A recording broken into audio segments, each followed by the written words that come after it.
Here my brother. We're going to work. Same time. Yes. That's my brother. My co-workers in the restaurant.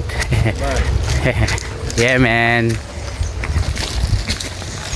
At here our secret door from our work.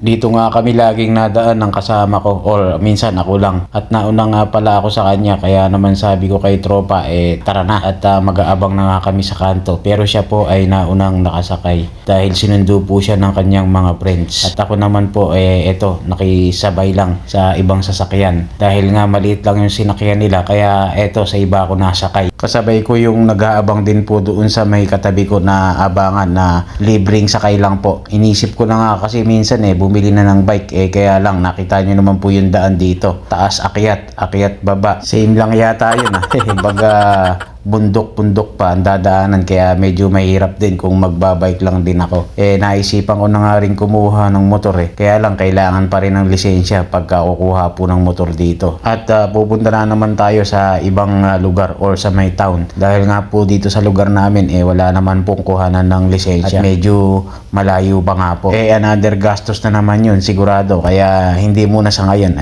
Ipon-ipon muna pagka nakaluwag na lang po tayo. Shoutout ko lang tong ating mga kababayan na si Roderick Reyes from Marcos, Talavera. Din ako bossing sa may Pag-asa. Special shoutout din natin to. Per month na commissioner sa basketball league sa Sayhat Dammam. Namiss ko na nga po maglaro dyan bossing. At special shoutout din natin tong si Butcher Closteban. Shoutout sa iyo at itong kabaryo natin na si Crismer de la Cruz from Isabela. Insan pala kita, ka De La Cruz din kita. At pagdating ko nga dito sa may aming crew room, andito na nga si tropa, yung kasabay kong naglakad. Dahil nauna nga siya, kaya yun, naka-duty na siya. At ako naman po, eto, naggagayak pa lang para mag-clock in na at duty na rin po tayo. At hanggang dito na lang po ulit ang ating mini vlog. Love you all, mama, chup chup. Alright.